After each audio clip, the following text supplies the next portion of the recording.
विधवा जेठानी बनी सौतन। नहीं, नहीं, ये नहीं हो सकता। कह दो कि ये झूठ है। देखो विनय, मुझसे मजाक मत करो। तुम्हें पता है ना, तुम कितनी बड़ी बात बोल रहे हो। भाभी भाभी भाभी, मैं जो भी कह रहा हूँ सच कह रहा हूँ। भैया का एक बहुत बड़ा एक्सीडेंट हो गया है। श्वेता और कौशल्या ये सुनते ही फूट फूट कर रोने लगती हैं। हे भगवान, तूने हमारे साथ ऐसा क्यों किया? किस जन्म का बदला ले रहा है तू मुझसे? तूने मुझसे मेरा बेटा छीन लिया। उस दिन के बाद से श्वेता सफेद साड़ी और बिना मेकअप में रहने लगती है, जो कि उसे बिल्कुल पसंद नहीं था। वह अपनी देवरानी को सुहागन के रूप में देखकर अंदर ही अंदर जलने लगती है। मेरा घर नहीं बसा तो मैं इस अफसाना का घर भी नहीं बसने दूंगी। श्वेता उस दिन के बाद से विनय का हद से ज्यादा ख्याल रखने लगती है। विनय, तुम बिना ब्रेकफास्ट किए और बिना लंच ले जाए ऑफिस जा रहे हो? रुक जाओ, जरा देखो, मैंने तुम्हारे लिए ब्रेकफास्ट भी बनाया है और तुम्हारा लंच भी पैक कर दिया है। अरे भाभी, आपको ये सब करने की क्या जरूरत थी? तुम्हारे भैया तो अब नहीं रहे तो सोचा तुम्हारे लिए ही कुछ ना कुछ करूं। वैसे ब्रेकफास्ट तो आपने स्वादिष्ट बनाया है और इन सब के लिए आपका बहुत शुक्रिया। अच्छा चलो, मैं ऑफिस के लिए निकलता हूँ। वह धीरे धीरे विनय के साथ नजदीकियां बढ़ाना शुरू कर देती है, जिससे विनय का स्वभाव अफसाना के लिए बदल जाता है। क्या हुआ? आपका मूड थोड़ा ठीक नहीं लग रहा। अरे रहेगा भी क्यों, इस कमरे का हाल तो देखो। कहीं कुछ पड़ा है, कहीं कुछ। पिंकी के कपड़े भी यहाँ वहाँ पड़े हैं। क्या तुम्हें ये सब दिखाई नहीं देता? अब इस घर में हमारे साथ पिंकी भी रहती है तो उसका सामान भी तो इसी कमरे में रहेगा ना। तभी अफसाना की बेटी पिंकी रोने लगती है। जब देखो तो रोती रहती है तुम्हारी बेटी। इसे रोने के अलावा आता ही क्या है? मैं यहाँ से जा रहा हूँ। विनय गुस्से में वहाँ से चला जाता है, जिसके बाद बेचारी अफसाना अफसोस करते हुए रह जाती है। आखिर विनय जी को हुआ क्या है? या अल्लाह, सब कुछ ठीक कर दे। मैं नहीं चाहती कि मेरे और विनय जी के बीच में कोई भी मनमुटाव आए। विनय वहाँ से जाने के बाद टेरेस पर चला जाता है, जहाँ पर उसकी विधवा भाभी पहले से ही मौजूद होती है। अरे विनय, तुम आ गए? चलो अच्छा है, अब ये रात और सुहानी हो गई। मैं कुछ समझा नहीं। तुम जब मेरे पास होते हो तो मुझे ऐसा लगता है जैसे तुम्हारे भैया मेरे साथ हैं। ऐसा कहकर श्वेता विनय के नजदीक जाने लगती है। पहले ही विनय और अफसाना के बीच मनमुटाव चल रहा था, जिसका फायदा उठाकर श्वेता विनय के नजदीक जाती रहती है और विनय भी अपने आप को रोक नहीं पाता। उस दिन के बाद से विनय अपनी भाभी के साथ ज्यादा से ज्यादा वक्त गुजारने लगता है और अपनी पत्नी और बेटी को वक्त देना कम कर देता है, जिसके चलते एक दिन अफसाना अपनी सास से कहने लगती है, अम्मी जान, पता नहीं क्या हो गया है विनय जी को। जब देखो मुझसे दूर दूर भागते रहते हैं। मैं उन्हें अपने नजदीक कैसे लेकर आऊं? एक औरत ही अपने पति को अपने करीब ला सकती है, ये बात तो तुझे पता ही होगी। तू कुछ ऐसा कर जिससे वह तेरी तरफ आकर्षित होता रहे। कौशल्या की बात सुनकर अफसाना बहुत कोशिश करती है, लेकिन फिर भी विनय उसके करीब नहीं जाता। एक दिन गुस्से में अफसाना विनय से कहती है, आखिर हुआ क्या है आपको? जब देखो मुझसे दूर भागते रहते हो। क्या अब मैं आपको पसंद नहीं हूँ? तुमने कभी अपने आप को आईने में देखा है? और तो और तुम्हारी उम्र भी नहीं हुई और तुमने अभी से बुढ़िया की तरह रहना शुरू कर दिया। जरा भाभी को देखो, भैया के जाने के बाद भी वो आज भी सुंदर लगती हैं और उनका फिगर तो और भी बढ़िया लगता है। ऐसा कहकर विनय वहाँ से चला जाता है। मुझसे दूरियां बढ़ती ही जा रही हैं विनय जी की, लेकिन जेठानी जी की इतनी तारीफ क्यों कर रहे थे, ये समझ नहीं आया। तभी उसकी बेटी पिंकी रोने लगती है, जिसके बाद वह अपनी बेटी को दूध पिलाती है। चुप हो जा पिंकी, चुप हो जा, तेरी अम्मी यहीं पर हैं। अफसाना अपनी बेटी से बात करने लगती है। ऐसे ही अफसाना की जिंदगी अब उसकी बेटी और घर के कामों में ही रह जाती है। एक दिन अफसाना सब्जी मंडी में सब्जियां लेने के लिए जा रही होती है, जहां उसे सब्जी मंडी के अंदर विनय श्वेता के हाथों में हाथ पकड़कर खड़ा हुआ नजर आता है। श्वेता उससे कह रही होती है, मेरी जान, आज मैं तुम्हारे लिए चिकन कोरमा बनाऊंगी, तुम्हें बहुत पसंद है ना? हाँ हाँ, लेकिन मुझे उससे ज्यादा तुम्हारी जैसी चिकन बिरयानी बहुत ज्यादा पसंद है। विनय की बात पर श्वेता हंसने लगती है और ये सब देखकर अफसाना दूर खड़ी रोते हुए अपने आप से कहती है, कहीं मेरी आंखों को कोई धोखा तो नहीं हो रहा? ये सब मैं क्या देख रही हूँ? क्या ये सच में हकीकत है? काश ये हकीकत नहीं बल्कि एक धोखा हो जो मेरी आंखों को हो रहा है। अफसाना बहुत ज्यादा परेशान हो जाती है और वो वहाँ से बिना सब्जी लिए अपने घर लौट जाती है, जहाँ उसकी सास कौशल्या उससे कहती है, क्या हुआ बहू, तू बिना सब्जी लिए ही घर पर आ गई, सब कुछ ठीक तो है ना? सब कुछ ठीक नहीं है माँ जी, आपकी बड़ी बहू यानी कि मेरी जेठानी मेरा घर बिगाड़ने की कोशिश कर रही है। मैंने अभी उसे मेरे पति विनय के हाथों में हाथ डालते हुए देखा, मानो जैसे मैं नहीं बल्कि मेरी जेठानी ही उनकी पत्नी हो। कौशल्या ये सुनते ही गुस्सा हो जाती है और कहती है, बहू थोड़ा बहुत तो शर्म करके बोल, तू एक विधवा औरत के ऊपर लांछन लगा रही है। अरे वो आदमी के साथ एक रिश्ता बनाने का तो बहुत दूर उसकी तरफ देख भी नहीं सकती, और मेरी बड़ी बहू ऐसी बिल्कुल नहीं है। अगर ऐसी बात है तो मैं इस बात को सच साबित करके ही रहूंगी और आपकी आंखों से पर्दा हटा कर ही रहूंगी। अफसाना ऐसा कहकर रोते हुए अपने कमरे में चली जाती है। इसके बाद वह शाम तक तो अपना बिहेवियर एकदम नॉर्मल रखती है, लेकिन रात होने के बाद जब सभी लोग अपने कमरे में जाकर सो जाते हैं तो अफसाना सोने की एक्टिंग करती है। उसी का फायदा उठाकर विनय कमरे से निकलकर अपनी विधवा भाभी श्वेता के कमरे में चला जाता है। उसको जाते हुए अफसाना देख लेती है, आज तो दूध का दूध और पानी का पानी होकर ही रहेगा। विनय अपनी भाभी श्वेता के पास जाकर उसके बिस्तर पर लेट जाता है और कहता है, तुम्हारी बाहों में कितनी शांति है। आज की रात मैं तुम्हारे साथ ही रहना चाहता हूँ। आखिरकार तुम आ ही गए, मुझे तुम्हारा ही इंतजार था। आज की रात तो हसीन होने वाली है। श्वेता इतना कहती ही है कि तभी अफसाना और उसकी सास कौशल्या दोनों कमरे की लाइट ऑन कर देते हैं और उन्हें रंगे हाथ पकड़ लेते हैं। हे भगवान, ये सब मैं क्या देख रही हूँ? अरे श्वेता बहू, तू ऐसा करेगी मैंने ऐसा कभी सोचा भी नहीं था। देखा अम्मी जान, ये तो वो डायन है जो 7 घर छोड़कर भी नहीं बल्कि अपने घर पर ही वार करती है। अपनी हकीकत घर वालों के सामने आते हुए देख वह दोनों अपनी गलती की माफी मांगने लगते हैं। मुझे माफ कर दो अफसाना, मुझसे बहुत बड़ी गलती हो गई। मैं आपको कैसे माफ कर दूं? आप तो इस घर में मुझे अपनी पसंद से लेकर आए थे, लेकिन ऐसा क्या हो गया जो अब आपको मुझसे प्यार ही नहीं रहा? जो इंसान अपनी पसंद का भी नहीं हुआ तो वो किसी और का क्या होगा? मैं आपके साथ अब और नहीं रह सकती। मैं अपनी बेटी को लेकर अपनी अम्मी के घर जा रही हूँ। आज के बाद आपका और मेरा कोई रिश्ता नहीं। मैं डिवोर्स के पेपर भिजवा दूंगी। मैं भी तेरे साथ नहीं रहूंगी। तुम दोनों ने जो किया उसकी सजा तो तुम्हें मिलनी ही चाहिए।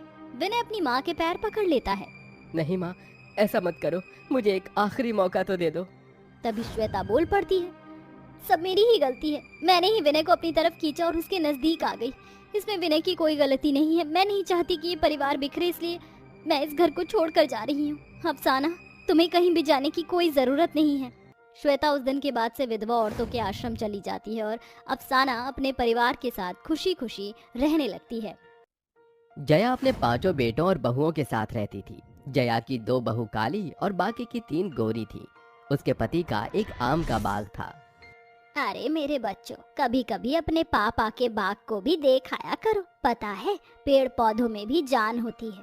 अगर हम प्रकृति का ध्यान रखते हैं तो वो भी हमारा ध्यान रखती है।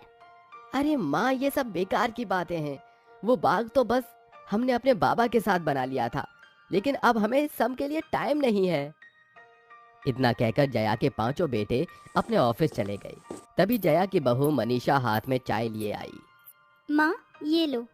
तेरा बहुत बहुत शुक्रिया बेटा। क्या हुआ माँ, आप कुछ परेशान लग रही हो?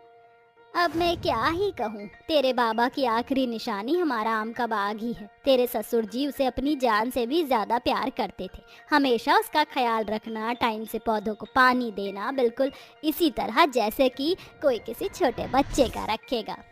तो क्या हुआ माँ, क्या वो बाग अब नहीं है? बाग तो अभी भी है, लेकिन कोई उसका ख्याल रखने वाला नहीं है।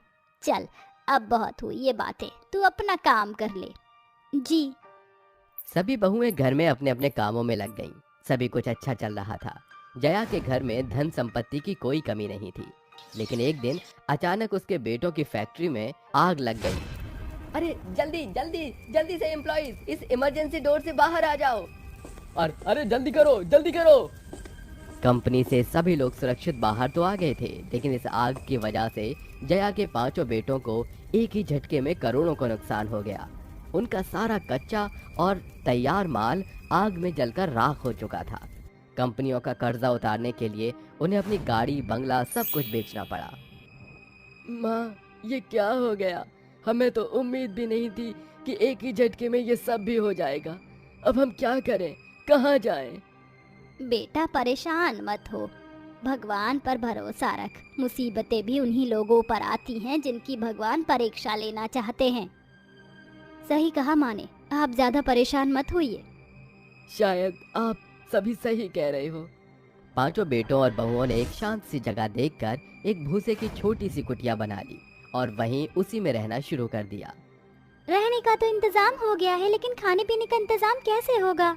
वो भी हो जाएगा। जैसे भगवान ने हमारे रहने के लिए एक रास्ता दिखाया है, वैसे ही अब वो ही हमें इस मुसीबत से भी बाहर लाएंगे। तुम सभी हमेशा भगवान भगवान करते रहते हो। अरे मैं पूछता हूँ, आखिर आज तक हमें इस भगवान ने क्या दिया है? पहले हमसे हमारे बाप को छीन लिया और अब 2 दिन की खुशियाँ दिखाकर हमारी हालत भिखारियों से भी बदतर कर दी है। मैं तेरी बातें समझती हूँ बेटा, लेकिन कुछ भी बोलने से पहले एक बात मत भूल, और वो ये है कि हमारी सोच जहाँ खत्म होती है ना, वो ऊपर वाला वहाँ से सोचना शुरू करता है। वो हमारे लिए हमसे बेहतर सोचता है, और इस मुश्किल वक्त में हमें डालने के पीछे न जाने उसकी क्या रास लीला हो। इसीलिए कभी हिम्मत नहीं हारनी चाहिए। जया ने अपने 5 बच्चों को इसी तरह से बहुत हौसला दिया। अगली सुबह जया के 5 बेटे मजदूरी करने निकल गए। अब घर में बस जया और उसकी 5 बहुएं ही थी। मम्मी जी, अगर आप बुरा ना माने तो क्या मैं एक बात कहूँ? मैं भला बुरा क्यों मानूंगी, तू बेझिझक बोल। माँ, आपने अभी कुछ दिन पहले ही मुझे बताया था कि आपके पति यानी हमारे बाबा का एक आम का बाग है, तो क्या हम लोग उसे देखने जा सकते हैं? बड़ा अच्छा ख्याल है, बिल्कुल जाओ। और हाँ, वहाँ से आते वक्त पकाने के लिए सब्जी भी लेती आना। माँ, सब्जी के लिए पैसे कहाँ हैं? वो विजय मुझे कुछ पैसे उधार लेकर दे गया था, जब उसकी मजदूरी के मिल जाएंगे तो वो लौटा देगा। ठीक है माँ। 5 बहुएं आम का बाग देखने के लिए निकल गईं। अरे प्रिया और मनीषा, तुम दोनों तो खाली हो, तो उस छोटी सी कुटिया में रहने पर भी सूरज की किरणों से तुम्हारी स्किन पर कोई भी इफेक्ट नहीं पड़ेगा, लेकिन हमारी तो देखो, सारी स्किन खराब हुई जा रही है। भाभी जी, आप माँ के सामने तो ऐसी बातें कभी भी नहीं करती हो। अरे अरे, तुम तो दिल पर ले गई, मैं तो बस मजाक कर रही थी। 5 बहुओं में ऐसी ही खट्टी मीठी सी बातें होती ही रहती थी। चलते चलते वो 5 अपने आम के बाग तक पहुंच गईं। ओह, तो ये है वो आम का बाग। बाहर से तो कितना सुंदर लग रहा है। लगेगा ही, माँ ने इस बाग की बहुत सारी कहानियाँ बताई हैं। हमारे ससुर इसका अपने से भी ज्यादा ख्याल रखते थे। सारी बहुएं बाग के अंदर गईं और उसे देखने लगी। बाग में पेड़ों पर कच्चे आम लदे थे, मानो कोई उनका ख्याल रखता हो। बड़े बड़े कच्चे आम देखकर उन 5 ने वहां से थोड़े से आम ले लिए। वाह, कितने बड़े और ताजे आम हैं, खुशबू भी बड़ी अच्छी आ रही है। अरे अब जल्दी करो, माँ ने बाजार से सब्जी भी लाने को बोला है। सही कहा, चलिए चलते हैं। सारी बहुएं बाग से सीधे बाजार पहुंची। तो आप बताइए भाभी जी, कौन सी सब्जी ली जाए? अरे और कौन सी, आलू ही सबसे सस्ता होगा, वही ले लेते हैं। 5 देवरानी जेठानी आपस में बातें ही कर रही थीं कि तभी उन्हें आम के अचार की खुशबू आई। कितनी मजेदार खुशबू आ रही है। सही कहा, चलो चलकर देखते हैं। 5 बहुओं ने थोड़ा चलकर देखा तो वो खुशबू एक बड़ी अचार की दुकान से आ रही थी, जिस पर बहुत ज्यादा भीड़ लगी थी। अरे देखो तो जरा, इस अचार की दुकान पर तो कितनी ज्यादा भीड़ लगी है। देख तो रहे हैं। इसे देखकर तो मेरे दिमाग में कमाल का आइडिया आ रहा है। शिवानी ने अपना आइडिया अपनी 4 देवरानियों को बताया। सभी को उसका आइडिया बेहद पसंद आया और फिर वो सभी अपने घर चली गईं। आ गई बाग देखकर?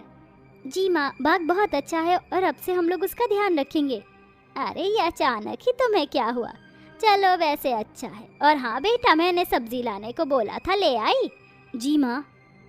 जया ने सब्जी का ठेला जैसे ही खोला, उसमें कच्चे आम, आम के अचार के मसाले और थोड़े आलू थे। अरे बहू, आलू तो ठीक है, लेकिन ये मसाले किस लिए?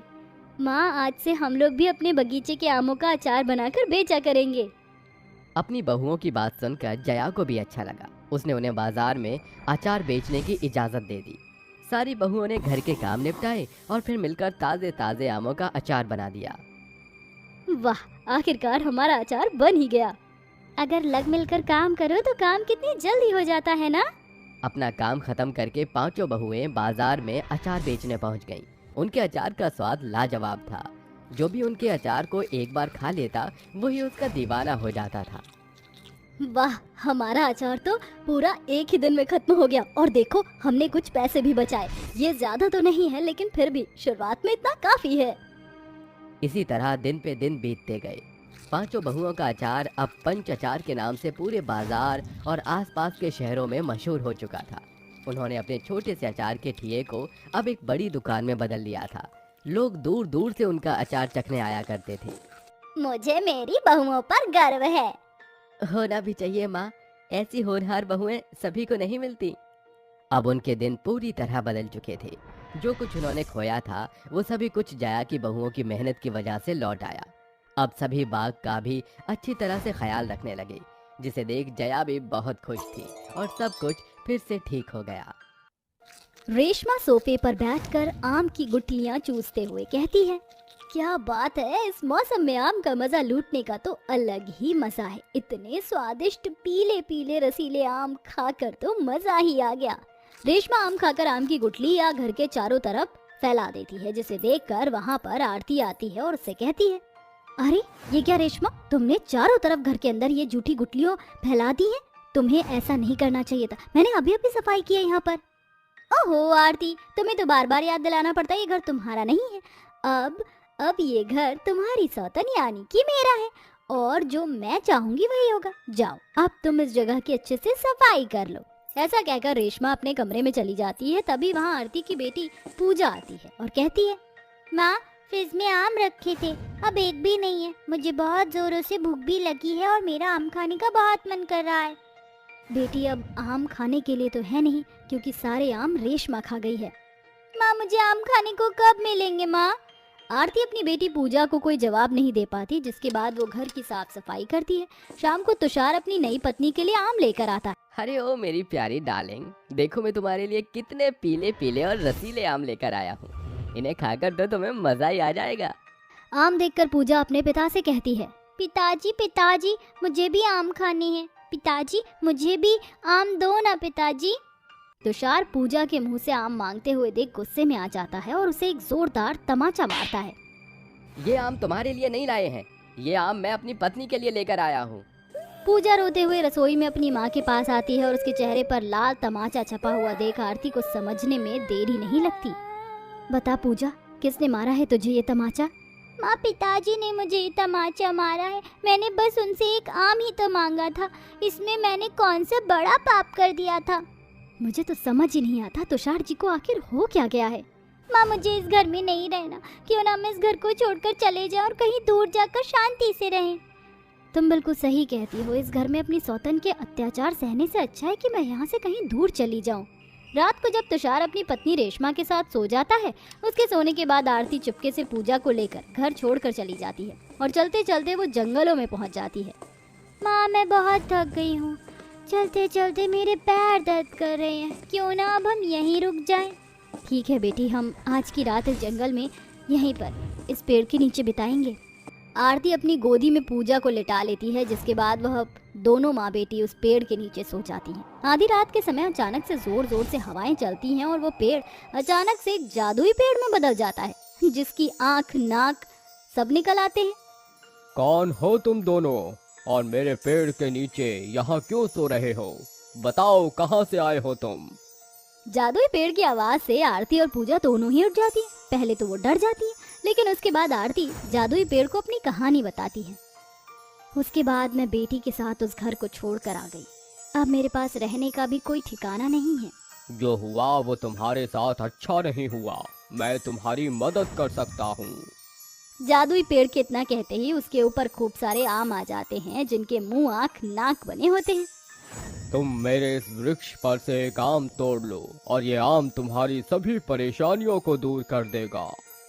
जादुई पेड़ के ऊपर से आरती एक आम तोड़ लेती है, जिसके बाद जादुई पेड़ नॉर्मल पेड़ में बदल जाता है और जादुई आम आरती से कहता है, मैं तुम्हारी सारी परेशानियां दूर कर दूंगा, बस तुम मुझे किसी खुली जगह ले जाकर रख दो। आम के कहने पर आरती उसे जंगल में खुली जगह पर ले जाकर रख देती है, जहां वो एक विशाल आम में बदल जाता है। मैं हूँ एक जादुई आम का घर, तुम्हें इस घर में रहने की सभी सुख सुविधाएं।